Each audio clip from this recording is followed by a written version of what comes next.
testosterone is going to say, oh, we have to retain sodium. And that creates more and more edema. So this is a picture of a person who cannot form urine, glomerulonephritis. This antigen antibody complex is causing the inflammation, decreased glomerular filtration rate. And they say they have a strep infection, so which is manifested itself in the kidney. They'll have start having edema, low-grade fever, weight gain, and these are the main things we're worried about: the proteinuria, hematuria, and low output of urine. In acute glomerulonephritis, we're going to be waiting for resolution. We're praying for resolution that we treat with the antibiotics. They should recover if it's caught early. Chronic is when permanent scarring occurs. Anytime somebody has acute glomerulonephritis, it can turn into chronic glomerulonephritis if the wrong agent is used.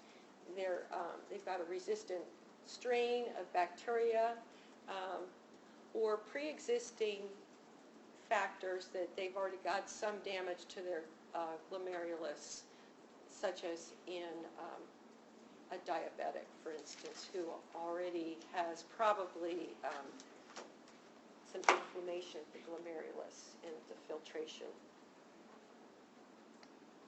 So it can end, glomerulonephritis can have a very unhappy ending, which is chronic renal failure that we'll be talking about, where somebody ends up having to be on dialysis.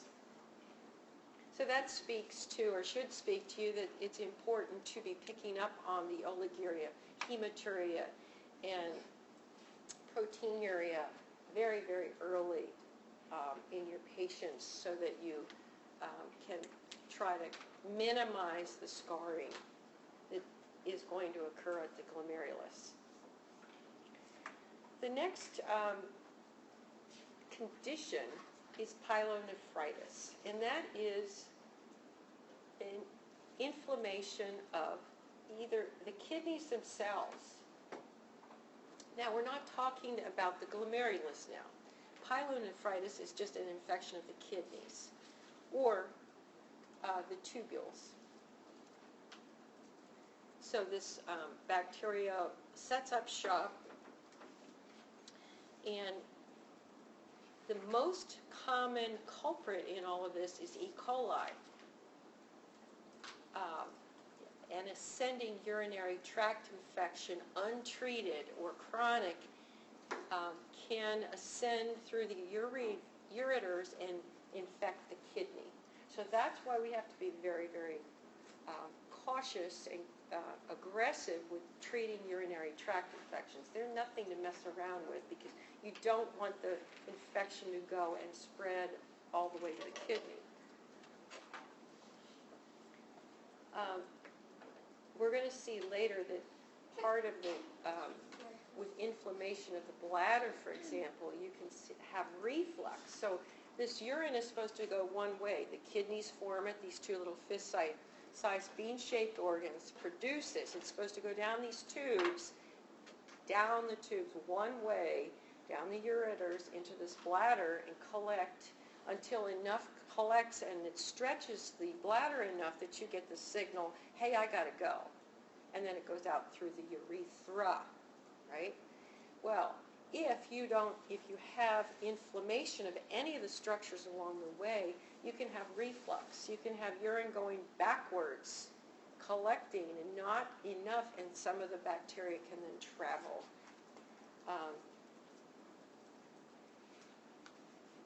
What are you going to see with pyelonephritis? Well, this person's going to have costovertebral angle tenderness, CVAT. Where is that? Show me. Somebody show me, Kiosha. Stand up. Where is it? Yeah, right here. The flanks, right here. She's going to have excruciating pain, tenderness. You know, when you do the percussion, that light percussion, off the table pain. Chronic urine, cloudy urine, foul odor. What does normal urine look like? It's light amber in color, light yellow in color. It is clear, right? It's cloudy or smelly. Could indicate either urinary tract infection or as much as pyelonephritis. You're going to have white cells and protein in the urine. That's not normal to have any bacteria in the urine. You can have one or two just from the tract passage, but a big display of white cells is abnormal. You're going to have elevated systemically. Oftentimes in a urinary tract infection, it's local. You're not going to get the systemic response. I don't know if any of you have had urinary tract infections, but you don't necessarily have your white count as high and when you're looking at a CBC, but you may have just a local reaction and have white cells just in your urine, and then you're treated with an antibiotic and it clears. Any urinary tract infection is serious business, though. We need to be aggressive and treat it because it can ascend through the tract. What this person's going to have, if Kiyoshi is our person, she's going to have frequency, pain on urination, the need to go all the time. All the structures are inflamed. So she has that sense of that detrusor muscles inflamed. So it's constantly sending the signals to her brain that she has to go, even though maybe she hasn't collected enough urine yet. Everything is inflamed. If this turns into a chronic situation, she'll become unable to concentrate her urine at all. We have to treat it with antibiotics. The next problem we're going to run into are calculi or stones, kidney stones, and they can form anywhere along the tract within the kidney, the collecting ducts, the ureters, the bladder, the urethra, all the way through the tract. Why do we get it? Nobody really knows what the actual trigger is. Sometimes it's an excess of the components of the crystalline stones themselves. Calcium is the most common type. Sometimes in the presence of endocrine or metabolic changes or dietary changes or hydration changes, someone will develop kidney stones. And probably everybody here has developed a little stone here or there, but it was too small to cause you any problems, and it eventually passed and you never even knew you had them. There is no forgetting, if you've ever had a kidney stone, that becomes lodged. It is worse, the worst pain, worse than any childbirth, worse. How many of you have ever had a kidney stone? None. Okay. It is intense. I've had several. The types of stone, again, is calcium. You can have struvite. You can have uric acid stones, cysteine. Anything that builds up any of these components, gout, right? Uric acid excess, hyperuricemia, calcium, all of these could be you could be predisposed to developing stones. Infection can also precipitate stones. What is it? It's a crystalline little accumulation. Something has crystallized. And so instead of it being like, it's not a blood embolus, so it's not the blood component, it's within the collecting ducts and the urinary tract itself. Within the urine, components crystallize and form little plugs that get lodged in different places and cause all kinds of problems. What are you going to see? Hematuria and acute intermittent, we call it renal colic, intermittent excruciating pain. You need to be able to move out the stone so there's no blockage. There's a higher incidence in males over the age of 40. What happens with renal calculi or renal stones is there's nausea and vomiting, hematuria.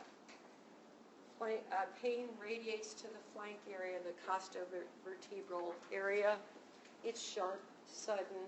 The patient's going to be throwing up from the extent of the pain. It is massively uncomfortable. The diagnosis is through urinalysis, sometimes a cystoscopy, which is a tube that's up through your urethra to actually visualize the stone. We can then to actually collect the stone. Sometimes individuals are told to urinate in with a filter to collect and try to trap the stones for analysis. Stones that are less than 5 millimeters usually pass on their own and don't require us to go in and retrieve them or destroy them. How do we destroy them? Well, with a ureteroscope, which is a ureteroscopic surgery, a scope is placed in the urethra and threaded up through the bladder in where the stone might be. It's localized on X-ray. They will retrieve the stone, or they'll do what we call lithotripsy, which is using acoustic or sound waves, pulsatile sound waves, that will try to break up the stone. In other words, make it explode and break into little pieces so that they can be passed. But sometimes patients will have to go and actually have them surgically removed. Yes? My brother, he gets them a lot. He has 7 millimeter one a couple years ago. And the doctor told him to drink beer. He said the beer would help prevent formation of kidney stones. Do you know why? No, I don't. It must be something in components of the beer. I'm not sure. It's a good question.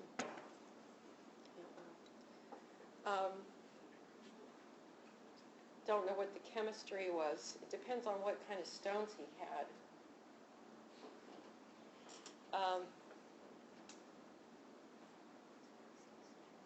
So you'll see patients who are sent home with little strainers, perhaps, to collect and try to, and those stones are used for analysis, or just reassurance that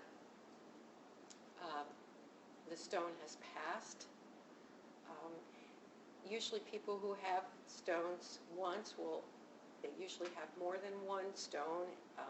They tend to develop stones. So different methods are used to either dietary changes or hydration or meds. Sometimes meds are a culprit, depends on what they're on. Then we get into acute renal failure. Rachel, why don't you look that up and see what beer, why it's beer recommended for kidney stones, and let us know.